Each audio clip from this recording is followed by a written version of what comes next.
ಇವತ್ತು ಉಪಮುಖ್ಯಮಂತ್ರಿಗಳ ಸದನದಲ್ಲಿರಲಿಲ್ಲ. ಅವರು ಗೋಕರ್ಣಕ್ಕೆ ಹೋದರು. ಗೋಕರ್ಣದಲ್ಲಿ ಮಹಾಬಲೇಶನಿಗೆ ಪೂಜೆ ಸಲ್ಲಿಸಿ ಅಲ್ಲಿಂದ ಅಂಕೋಲಾ ತಾಲೂಕಿನ ಇದು ಗೋಕರ್ಣದಲ್ಲಿ ಆತ್ಮಲಿಂಗಕ್ಕೆ ಪೂಜೆ. ಇಲ್ಲಿಂದ ಅಂಕೋಲಾ ತಾಲೂಕಿನ ಆಂದ್ಲೆಗೆ ಬಂದರು. ಅಲ್ಲಿ ಜಗದೀಶ್ವರಿ ದೇವಸ್ಥಾನ, ಜಗನ್ಮಾತೆ ಜಗದೀಶ್ವರಿ ದೇವಸ್ಥಾನಕ್ಕೆ ಬಂದರು.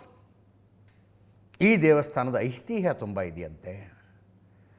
ಡಿ ಕೆ ಶಿವಕುಮಾರ್ ಅವರು ಅರೆಸ್ಟ್ ಆಗಿ ಜೈಲಿನಲ್ಲಿದ್ದಾಗ ಅವರ ಪತ್ನಿ ಬಂದು ಇಲ್ಲಿ ಪೂಜೆ ಮಾಡಿದ್ರಂತೆ, ಹರಕೆ ಕಟ್ಕೊಂಡಿದ್ರಂತೆ, ನನ್ನ ಗಂಡ ಆದಷ್ಟು ಬೇಗ ಹೊರಗೆ ಬರಲಿ ಅಂತ. ಅದಾಗಿ 9 ದಿವಸಕ್ಕೇನೋ ಡಿ ಕೆ ಶಿವಕುಮಾರ್ ಅವರು ರಿಲೀಸ್ ಆದರಂತೆ. ಸಹಜ, ಹಿಂಗಾದ್ಮೇಲೆ ಇಂಥದ್ದೊಂದು ದೇವಸ್ಥಾನಕ್ಕೆ ಹೋಗಿದ್ದೆ, ನಾನು ಹರಕೆ ಕಟ್ಕೊಂಡಿದ್ದೆ ಅಂತ ಅವ್ರ ಮನೆಯವರು ಹೇಳಿರ್ತಾರೆ. ಡಿ ಕೆ ಶಿವಕುಮಾರ್ ಅವರು ಇಲ್ಲಿ ಬಂದು ಪೂಜೆ ಸಲ್ಲಿಸಿದ್ರು. ಆವಾಗಲೂ ತಮ್ಮ ಇಷ್ಟಾರ್ಥಗಳನ್ನು ಹೇಳ್ಕೊಂಡಿರ್ತಾರೆ. ಒಳ್ಳೆಯದಾಗತ್ತೆ ಅಂತ ದೇವಿಯಿಂದ ಸೂಚನೆ ಬಂದಿತ್ತಂತೆ. ಇಲ್ಲೊಂದೇನು ವಿಶೇಷ ಪದ್ಧತಿ ಇದೆ. ಅದಾದ ಮೇಲೆ ಈಗ ಮತ್ತೆ ಬಂದರು. ಜೈಲಿನಿಂದ ಬಿಡುಗಡೆಯಾದ ನಂತರ ಬಂದಿದ್ದ ಡಿ ಕೆ ಶಿವಕುಮಾರ್ ಅವರು ಈಗ ತಮ್ಮ ರಾಜಕಾರಣದ ವಿಶೇಷ ಘಟ್ಟದಲ್ಲಿರುವಾಗ ಬಂದರು. 9 ರೀತಿಯ ಆರತಿ, ಬಲಿ ಸೇವೆ, ಪಟ್ಟೆ ಸೀರೆ ಅರ್ಪಣೆ ಮಾಡಿದ್ರು. ಹೂವು ಹಣ್ಣುಗಳನ್ನು ಅರ್ಪಿಸಿ ವಿಶೇಷ ಪೂಜೆ ಮಾಡಿದ್ರು. 3 ತಾಸೇನೋ ಕೂತ್ಕೊಂಡಿದ್ರಂತೆ ಟೋಟಲ್. ಅದಾದ ಮೇಲೆ ಅಲ್ಲಿ ಏನು ಹಿಂಗಾರ ಮತ್ತು ಹೂವು ಕೊಡುವ ಮೂಲಕ ಪ್ರಸಾದ ಕೇಳುವ ಪದ್ಧತಿ ಇದೆ. ಅದನ್ನು ಕೇಳಿದ್ರಂತೆ. 5 ಪ್ರಶ್ನೆಗಳನ್ನು ಕೇಳಿದ್ರಂತೆ ಡಿ ಕೆ ಶಿವಕುಮಾರ್ ಅವರು. 5 ಬಲಗಡೆಯಿಂದ ದೇವಿ ಹೂ ಕೊಟ್ಲಂತೆ. 5 ಪ್ರಶ್ನೆಗಳಿಗೆ. ಇದಾದ ಮೇಲೆ ಹೊರಗಡೆ ಬಂದ ಮೇಲೆ ಮುಖ್ಯಮಂತ್ರಿಗಳು 5 ವರ್ಷ ನಾನೇ ಸಿ ಎಂ ಅಂತ ಹೇಳಿದಾರಲ್ಲ ಅಂತ ಕೇಳಿದ್ದಾರೆ ಪತ್ರಕರ್ತರು. ನೋಡಿ, ರಾಜಕಾರಣಿಗಳ ಸಮಸ್ಯೆ ನೋಡಿ ನೀವು. ಎಕ್ಸಾಕ್ಟಾಗಿ ಯಾವ ಕಾಂಟೆಕ್ಸ್ನಲ್ಲಿ ಹೇಳಿದ್ರು, ಹೆಂಗೆ ಹೇಳಿಸಲಾಯಿತು, ಯಾವುದು ಗೊತ್ತಿರೋದಿಲ್ಲ ಅವ್ರಿಗೆ. ಅವ್ರು ಹಿಂಗೆ ಅಂದಿದ್ದಾರೆ, ನೀವೇನಂತೀರಿ ಅಂತ ಕೇಳ್ಬಿಡ್ತಾರೆ. ಇವತ್ತು ಕೂಡ ಸಿದ್ದರಾಮಯ್ಯನವ್ರಿಗೆ ಆ ಮಾತನ್ನು ಹೇಳೋ ಮನಸ್ಸಿತ್ತು ಅಂತ ಅನಿಸೋದಿಲ್ಲ ನನಗೆ. ಬಿ ಜೆ ಪಿಯವರು JDSನವ್ರು ಆಪರಿ ಮುಗಿಬಿದ್ದು ಇರ್ತಿರೋ ಇಲ್ಲ ಹೇಳಿ ಅಂದರೆ on the floor of the house ಒಬ್ಬ ಸಿ ಎಮ್ಗೆ ಹೇಳೋದಕ್ಕಾಗತ್ತೇನ್ರಿ? ಇಲ್ಲಪ್ಪ ನಾನು 2.5 ವರ್ಷ ಆದಮೇಲೆ ಇಳಿದ್ಬಿಡ್ತೀನಿ, ಇಲ್ಲ ಪೂರ್ತಿಯಾಗಿ ನಾನು ಅಧಿಕಾರ ನಡೆಸೋದಿಲ್ಲ ಅಂತ ಹೇಳೋಕ್ಕಾಗತ್ತಾ? ಹೌದ್ರಿ, ನಾನೇ ಮುಖ್ಯಮಂತ್ರಿ ಅಂತ ಹೇಳಬೇಕು ಹೇಳಿದ್ದಾರೆ. ಡಿ ಕೆ ಶಿವಕುಮಾರ್ ಅವ್ರ ಹತ್ರ ಬಂದು ಪತ್ರಕರ್ತರು ಕೇಳೋದು, ನಾನೇ ಪೂರ್ತಿ ಅವಧಿಗೆ ಮುಖ್ಯಮಂತ್ರಿ ಅಂತಾರೆ ಸಿದ್ದರಾಮಯ್ಯನವರು, ನೀವೇನಂತೀರಿ ಅಂತ. ಅದಕ್ಕೆ ಅವ್ರದ್ದು ಪ್ರತಿಕ್ರಿಯೆ. ಈ ಇಡೀ ನಾಯಕತ್ವ ಬದಲಾವಣೆಯ ಗೊಂದಲ ಶುರುವಾದ ನಂತರ ಡಿ ಕೆ ಶಿವಕುಮಾರ್ ಅವರ ಇದುವರೆಗಿನ ಹೇಳಿಕೆಗಳಿದಾವಲ್ಲ, ನನ್ನ ರೀಡಿಂಗ್ ಪ್ರಕಾರ ಇವತ್ತಿನ ಹೇಳಿಕೆ ಅತ್ಯಂತ ಸ್ಟ್ರಾಂಗ್ ಆದಂಥದ್ದು. We have an understanding, I am waiting for that day ಅಂತ ಟೈಮ್ಸ್ ನೌ ನ್ಯೂಸ್ ಚಾನಲ್ಗೆ ಇಂಟರ್ವ್ಯೂನಲ್ಲಿ ಹೇಳಿದ್ರು ಅವರು, ದಿಲ್ಲಿಲಿ ಕೂತ್ಕೊಂಡು. ಅದು ಸಂಚಲನಕಾರಿ. ಇವತ್ತು ಆದ ಒಪ್ಪಂದದಂತೆ ನಡೆದುಕೊಳ್ತಾರೆ ಅಂತ ನಂಬ್ತೀನಿ ಅಂತಂದರು. ಮತ್ತೊಮ್ಮೆ ಒಪ್ಪಂದವನ್ನು ನೆನಪಿಸ್ತಾ ಇದ್ದಾರೆ ಡಿ ಕೆ ಶಿವಕುಮಾರ್ ಅವರು. ಕೇಳಿಸ್ಕೊಳ್ಳಿ ಪೂರ್ತಿಯಾಗಿ. ಸುಮಾರು 5 ವರ್ಷದ ಹಿಂದೆ ನಾನು ಈ ಸ್ಥಳಕ್ಕೆ ಬಂದು ಈ ದೇವಿಯಲ್ಲಿ ನನಗೆ ಯಾವುದೋ ಒಂದು ನನ್ನ ಕುಟುಂಬದ ಕೆಲಸದ ಬಗ್ಗೆ ನಾನು ಪ್ರಾರ್ಥನೆ ಮಾಡಿದ್ದೆ. ಅದು ನನ್ನ ಇಷ್ಟ ನೆರವೇರಿತು. ಆ ತಾಯಿಗೆ ಮತ್ತೆ ಬರ್ತೀನಿ ಅಂತ ನಾನು ಬೇಡಿಕೆ ಮಾಡಿಕೊಂಡಿದ್ದೆ. ಸೊ ಈ ಸಂದರ್ಭದಲ್ಲಿ ಬಂದು ಭೇಟಿ ಮಾಡಿ ಆ ತಾಯಿಗೆ ನನ್ನ ನಮನವನ್ನು ತಿಳಿಸಿ ಮತ್ತು ಆ ತಾಯಿ ಆಶೀರ್ವಾದವನ್ನು ಮಾಡಿ, ಆಶೀರ್ವಾದ ಮಾಡು ತಾಯಿ ನನಗೆ ಅಂತೇಳಿ ಕೇಳ್ಕೊಳ್ಳಿಕ್ಕೆ ಬಂದಿದ್ದೇನೆ. ನಾನು ಯಾವತ್ತೂ ಅವರು 5 ವರ್ಷ ಇರಲ್ಲ ಅಂತ ನಾನು ಹೇಳಿಲ್ವಲ್ಲ. ಹೈಕಮಾಂಡ್ ಅವ್ರ ಪರ ಇಲ್ಲ ಅಂತ ಹೇಳಿಲ್ಲ. ಅವ್ರ ಹೈಕಮಾಂಡ್ ಇರೋದಕ್ಕೇ ಅವ್ರು ರಾಜ್ಯದ ಮುಖ್ಯಮಂತ್ರಿ ಆಗಿರೋದು. ಪಕ್ಷ ನಿರ್ಧಾರ ಮಾಡಿರೋ ಪ್ರಕಾರ ಅವರಿದ್ದಾರೆ. ನಾನು ಅವರಿಬ್ಬರು ಒಪ್ಪಂದಕ್ಕೆ ಬಂದಿದ್ದೀವಿ. ನಮ್ಮ ಹೈಕಮಾಂಡು ಒಂದು ಒಪ್ಪಂದಕ್ಕೆ ತಂದಿದೆ. ಆ ಪ್ರಕಾರ ಇಬ್ಬರು ಮಾತಾಡಿದ್ದೇವೆ, ಇಬ್ಬರು ಅನೇಕ ಬಾರಿ ಹೇಳಿದ್ದೇವೆ. ಆ ಪ್ರಕಾರ ಇಬ್ಬರು ನಡ್ಕೊಂಡು ಹೋಗ್ತೇವೆ.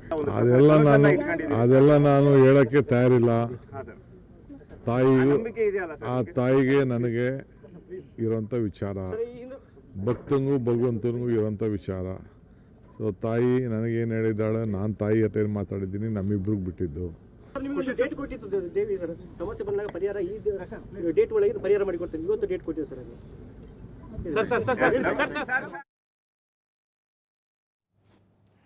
ದಿನಾಂಕದ ಬಗೆಗಿನ ಪ್ರಶ್ನೆಗೆ ನಕ್ಕು ಗೋಣ ಅಲ್ಲಾಡಿಸಿ ಹೋಗ್ಬಿಟ್ರು ಡಿ ಕೆ ಶಿವಕುಮಾರ್ ಅವರು. ನಕ್ಕು ಗೋಣ ಅಲ್ಲಾಡಿಸಿ ಹೋಗ್ಬಿಟ್ರು. ನೋಡಿ, ನಾನು ಅವರು ಒಂದು ಒಪ್ಪಂದಕ್ಕೆ ಬಂದಿದ್ದೀವಿ. ಹೈಕಮಾಂಡ್ ಜೊತೆ ಮಾತುಕತೆ ನಡೆಸಿ ಒಂದು ನಿರ್ಧಾರಕ್ಕೆ ಬಂದಿದ್ದೀವಿ, ನಮ್ಮಲ್ಲಿ ಒಪ್ಪಂದ ಆಗಿದೆ, ಅದರಂಗೆ ನಡ್ಕೊಳ್ತೀವಿ. ಈ ವಾಕ್ಯಗಳಿರುವ ಕಾರಣಕ್ಕೆ ನಾನು ಹೇಳಿದ್ದು ಇದುವರೆಗಿನ ಅತ್ಯಂತ ಸ್ಟ್ರಾಂಗ್ ಸ್ಟೇಟ್ಮೆಂಟು ಡಿ ಕೆ ಶಿವಕುಮಾರರದ್ದು ಅಂತ. ಬಹುಶಃ ಇವ್ರದ್ದೇನು ಬ್ರೇಕ್ಫಾಸ್ಟ್ ಮೀಟಿಂಗ್ ಇತ್ತಲ್ಲ, ಅದರ ಉದ್ದೇಶವೇ ಬೆಳಗಾವಿ ಅಧಿವೇಶನವೊಂದನ್ನು ಸಾಂಗವಾಗಿ ಮುಗಿಸ್ಬಿಡ್ಲಿ ಅನ್ನೋದಾಗಿತ್ತು. ಮುಗೀತದು.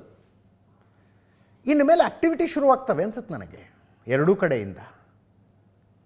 ಇವ್ರ ಕಡೆಯವರು ದಿಲ್ಲಿಗೆ ಹೋಗೋದು, ಅವ್ರ ಕಡೆಯವರು ಡಿನ್ನರ್ ಮೀಟಿಂಗ್ಗಳನ್ನು ಮಾಡೋದು, ಅಲ್ಲಲ್ಲಿ ಸಮಾವೇಶಗಳಾಗೋದು, ಅವೆಲ್ಲ ಶುರುವಾಗ್ತವೋ ಏನೋ. ನೆನ್ನೆ ಸಿದ್ದರಾಮಯ್ಯನವ್ರ ಡಿನ್ನರ್ ಮೀಟಿಂಗ್ನಲ್ಲಿ ಅಂಥದ್ದೊಂದು ಡಿಸಿಷನ್ ಆಗಿದೆ ಅಂತ ಸುದ್ದಿ ಇದೆ. ಆಮೇಲೆ ಬರ್ತೀನಿ ಅದಕ್ಕೆ. ಗಣೇಶ್ ನಾಯ್ಕ ಅಂತ ಜಗದೀಶ್ವರಿ ದೇವಸ್ಥಾನದ ಅರ್ಚಕರು ಅವರು ಮಾತಾಡಿದ್ರು. ಅದು 5 ಪ್ರಶ್ನೆ ಕೇಳಿದ್ರಲ್ಲ, ಅದರಲ್ಲಿ ಒಂದು ಪ್ರಶ್ನೆ ದಿನಾಂಕಕ್ಕೆ ಸಂಬಂಧಪಟ್ಟಿದ್ದಾಗಿತ್ತಂತೆ. ಆ ಪ್ರಶ್ನೆಗೆ ಉತ್ತರ ಏನು ಬಂತು ಅನ್ನೋದು ಡಿ ಕೆ ಶಿವಕುಮಾರರಿಗೆ ಗೊತ್ತು, ಆ ಗಣೇಶ್ ನಾಯಕರಿಗೆ ಗೊತ್ತು. ಡಿ ಕೆ ಶಿವಕುಮಾರ್ ಅವ್ರು ಹೇಳಲಿಲ್ಲ, ಅದರಿಂದ ನಾನು ಹೇಳೋದಿಲ್ಲ ಅಂದರು ಅವರು. ಇನ್ನು 1 ತಿಂಗಳಲ್ಲಿ ಮತ್ತೊಮ್ಮೆ ಡಿ ಕೆ ಶಿವಕುಮಾರ್ ಅವರು ಇಲ್ಲಿ ಬಂದು ದೊಡ್ಡ ಪೂಜೆ ಮಾಡ್ತಾರೆ ಅಂತ ಹೇಳಿದ್ರು. ದೊಡ್ಡ ಪೂಜೆ ಅಂದರೆ 1 ತಿಂಗಳಲ್ಲಿ ಅವರ ಆಸೆ ನೆರವೇರುತ್ತೆ ಅಂತ ಹೇಳಿದ್ದವರು ಗಣೇಶ್ ನಾಯ್ಕ ಅವರು. ಕೇಳಿಸ್ಕಡೆ. ದೇವಿಗೆ ಹೂವು, ಪೂಜೆ, ಅಭಿಷೇಕ, ನೈವೇದ್ಯಾದಿಗಳ ಎಲ್ಲದನ್ನು ಅವರ ದೇವಿಗೆ ಏನೇನು ಬೇಕಾ ಎಲ್ಲದನ್ನು ಸಮರ್ಪಣೆ ಮಾಡಿದ್ದಾರೆ. ಹಿಂದೆ ಕೇಳಿದ್ರು ಅವರು, ಆ ಥರನೇ ಈಗ ಡೇಟ್ ಟು ಡೇಟಲ್ಲಿ ಕೇಳಿದ್ದಾರೆ. ಅವರಿಗೆ ತಾಯಿ ಅಭಿಹಸ್ತ ನೀಡಿದ್ದಾಳೆ. ಈ ಬಾರಿ ಡಿಸೆಂಬರ್ಗೆ CM ಸ್ಥಾನ ಬಗ್ಗೆ ಆಗಿರ್ಬೋದು ಅಥವಾ ವಿವಿಧ ಸಮಸ್ಯೆಗಳ ಬಗ್ಗೆ ಆಗಿರ್ಬೋದು, ಅದನ್ನು ಕೂಡ ಈಗ ಪ್ರಸ್ತಾಪನೆ ಮಾಡಿದಾರ ಅಲ್ಲಿ ದೇವರ ಮುಂದೆ, ಅದರ ಬಗ್ಗೆ ಗ್ರೀನ್ ಸಿಗ್ನಲ್ ಕೊಟ್ಟಿದೆ. ಎಲ್ಲ ಪ್ರಸ್ತಾಪನೆ ಮಾಡಿದ್ದಾರೆ. ಅವ್ರ ಮನೆಯಿಂದ ಅವ್ರ ಮನೆಗೆ, ಅವ್ರ ಕುಟುಂಬಕ್ಕೆ ಎಲ್ಲ ಆಗ್ತಿರುವಂಥ ಸಮಸ್ಯೆ ಎಲ್ಲದ್ರ ಬಗ್ಗೂ ಅವರು ತಾಯಿ ಹತ್ರ ಕೇಳಿಕೊಂಡು ತಾಯಿಯವ್ರಿಗೆ ಪರಿಹರಿಸಿ ಕೊಟ್ಟಿದ್ದಾಳೆ. ಎಲ್ಲ ನಮ್ಮ ದೇವಿ 5 ಥರದಲ್ಲಿ ಮಾತಾಡ್ತದೆ. ಪ್ರತಿಯೊಂದು ಸೂಚನೆಯಲ್ಲೂ ಬಲಗಡೆಯಿಂದನೇ ಬಿತ್ತು ಮತ್ತು ತಲೆ ಮೇಲಿಂದನೇ ಬಿತ್ತು, ಬಾದ ಮೇಲೆ ಎಲ್ಲ ಕಡೆಯಿಂದನೂ ಆಗ್ತದೆ, ಎಲ್ಲ ಕಡೆಯಿಂದನೂ ಕೊಟ್ಟಿದ್ದೇವೆ. ಅವರಿಗೆ ಇವತ್ತಿಂದ ಈ ಕ್ಷಣದಿಂದ ಯಾವುದೇ ಶತ್ರುಗಳದ್ದು, ಯಾವುದೇ ದುಷ್ಟ ಜನರದ್ದು, ದುಷ್ಟ ಶಕ್ತಿಗಳದ್ದು ಯಾವುದೇ ಒಂದು ಅವರಿಗೆ ಸಮಸ್ಯೆಗಳು ಈ ಕ್ಷಣದಿಂದ ಇಲ್ಲ. ತಾಯಿ ಆಶೀರ್ವಾದ ಪಡೆದು ಅನುಗ್ರಹ ಮಾಡ್ಕೊಂಡು ಹೋಗಿದ್ದಾರೆ. ಹಿಂದೆ ಕೇಳಿದ್ರು ಅವರು, ಆ ಥರನೇ ಈಗ ಡೇಟ್ ಟು ಡೇಟಲ್ಲಿ ಕೇಳಿದ್ದಾರೆ. ಅವರಿಗೆ ತಾಯಿ ಅಭಿಹಸ್ತ ನೀಡಿದ್ದಾಳೆ. ದೇವಿಯವರಿಗೇನು ಇಂತಿಷ್ಟು ದಿನದ ಒಳಗೆ ನಿನ್ನ ಸಂಪೂರ್ಣ ಸಮಸ್ಯೆಯನ್ನು ಪರಿಹಾರ ಮಾಡಿಕೊಡ್ತೇನೆ, ಇಷ್ಟಾರ್ಥ ನೆರವೇರಿಸಿಕೊಡ್ತೇನೆ ಅನ್ನೋ ಡೇಟನ್ನು ಕೊಟ್ಟಿದ್ದಾರೆ. ಕೊಟ್ಟಿದ್ದೆ ತಾಯಿ. ಅವ್ರು ಹೇಳಿದ್ರಲ್ಲ ನಿಮಗೆ, ನನಗೆ ಇಂತಿಷ್ಟು ಡೇಟ್ ಒಳಗೆ ತಾಯಿ ನನಗೆಲ್ಲ ಸಮಸ್ಯೆ ಬಗೆಹರಿಸಿ ಹೇಳಿದ್ದಾಳೆ, ನಾನು ಮತ್ತೆ ಬರ್ತೇನೆ 1 ತಿಂಗಳಲ್ಲಿ ಹೇಳಿದ್ರಲ್ಲ ಅವರು. ಹಾಗೆ ತಾಯಿ ಡೇಟ್ ಕೊಟ್ಟದ್ದು ಅವ್ರಿಗೆ ಗೊತ್ತಿದೆ. ಅವ್ರು ಬಾಯ್ಬಿಟ್ಟು ಹೇಳಲಿಲ್ಲ, ನಾ ಹಾಗೆ ಹೇಳಲಿಕ್ಕೆ ಆಗೋದಿಲ್ಲ ಅಷ್ಟೇ.